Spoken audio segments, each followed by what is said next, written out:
kailan pa po nagkaroon ng open public hearing para pag-usapan po ang budget ng Kamara?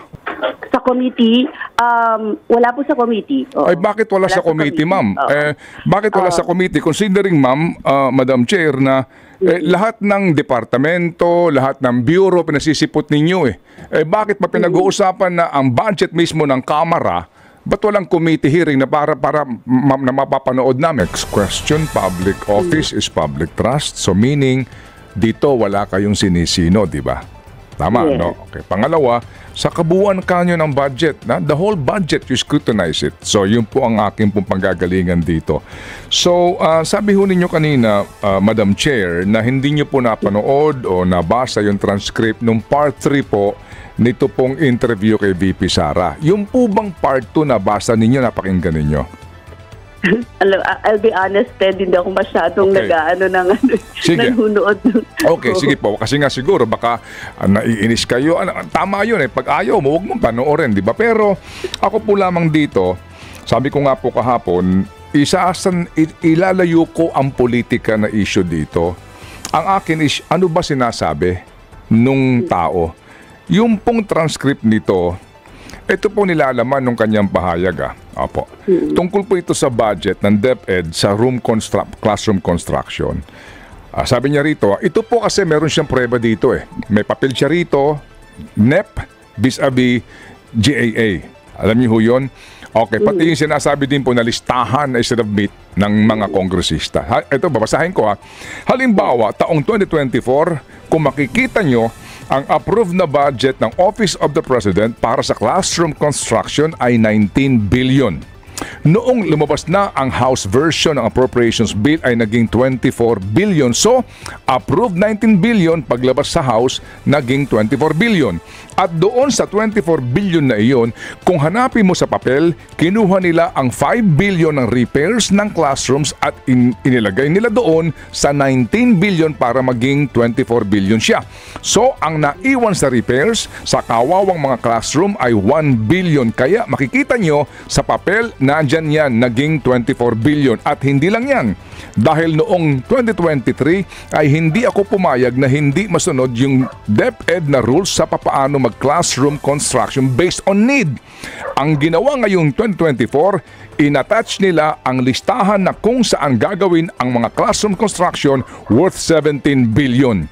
At ito nga daw po, binabanggit nga na ang ultimo DPWH hindi alam itong listahan na ito. So ang question is, kung totoo po, Madam Chair, na kayo po ay public office and public trust sa lahat po ng kawani ng gobyerno at ang pambuong budget po ang inyong sinusuri, hindi ba nararapat na suriin nyo ito? Dahil regardless of politics, mabigat itong akusasyon ni VP Sara na ito pong pondo para sa classroom construction ay mukha pong may hindi tamang pinupuntahan. Opo. So, yung nga po. So, considering na siya hindi nasipot, di ba? Considering po na nagsabi niya na kahit ako zero budget, may bahala na kayo sa akin. Considering po yung ganong statement po ng VP, ano hong balak nyo? Kayo ba'y maghahain ng resolution dito for another issue? Because this revelation, I think, will merit another resolution asking for an investigation, and this time, you can invite her again.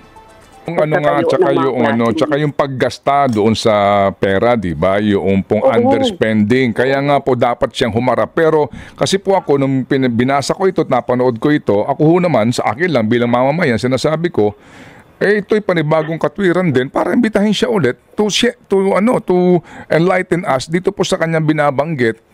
Kasi kung hindi siya ulit sisipot, ako mismo isipin ko na mukhang hindi ka seryoso dito sa iyong revelasyon na ito na may umano ay maaari tayong pagkahinalaan dito nga sa papalobo ng pondo ng classroom construction ng ilang pong mga kongresista. That's the point po, Madam Chair. Anyway, so ma'am, ito lang po, before ako magpasalamat sa inyo.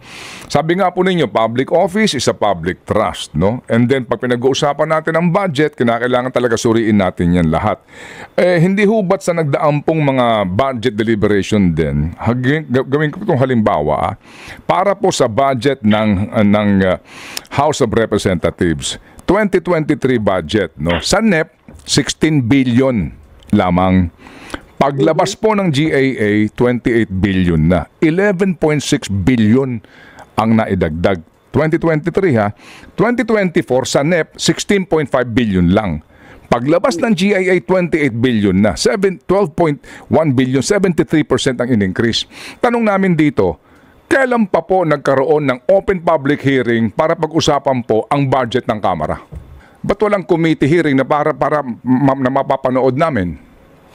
Ano po siya, kasama siya ng parang mga attached agencies din na dinideliberate. O nga no, wala po sa committee hearing yan. Anong attached agency? Palaging Anong attached agency? The House is one sole independent entity. Paano attached agency? Saan to naka-attach? Sa legislature, dalawa lang naman sila Senate and the House. Oo. But usually, nakalagay siya sa tawag dito, sa plenary deliberations nilalagay. Hindi pero wala sa committee. Wala sa committee, oo. But is that appropriate? Actually, that has been tradition. Yun. Doon tayo pupunta. Ito yung time-honored tradition. Di ba, ma'am? Ang tawag doon, time-honored tradition po ba tawag doon? Oo, but we do not believe in it. Kami sa Makabayan, we question everything. Yes, ma'am. Opo, kaya nga po kayo doon nagpoprotesta sa Office of the President, di ba? Sabi ho ninyo, bakit to? Bakit may parliamentary courtesy dito? Ba't may ganito? Dapat magtanong kami. So siguro kami ngayon na taong bayan, tatanong din, bakit ho sa Makabayan Block hindi kayo mag-invoke ng ibasura natin tong time-honored tradition o parliamentary courtesy at tumawag kayo ng committee hearing sa budget mismo ng Kamara. Pero ma'am, just to stress the point, kayo mismo nagsasabi na walang imbitasyon ang Makabayan Block sa anumang committee hearing on the proposed budget of the House of Representatives. Oo, wala siya. Kasama lang siya sa plenary every time. Yes, opo. So yung nga po ang tanong din namin. So is it fair nga na meron kayong pinatatawag lahat ng department, bureaus, etc. to be present and to defend the budget, pero ang House mismo walang committee hearing, walang defense niyan sa committee, at doon na lang po yan inaaprobahan sa plenaryo nang hindi man lang po pinagdidebatehan? Debatehan siya. Actually, wala lang nagtatanong. ganun yung itsura niyan. Oh, sincerely, we appreciate your presence kasi tatado na lang kayo dyan . At sa panahon din po ng botohan, kami naman po tumatangkilik sa inyo pong consistent na boto. And we appreciate that, Madam Chair. Hindi po ako Madam Chair. At hindi ako magiging Madam Chair kasi minority ako. Yes, ma'am. Hindi po kasi dinadaan ko lang sa presiding officer na si Chacha.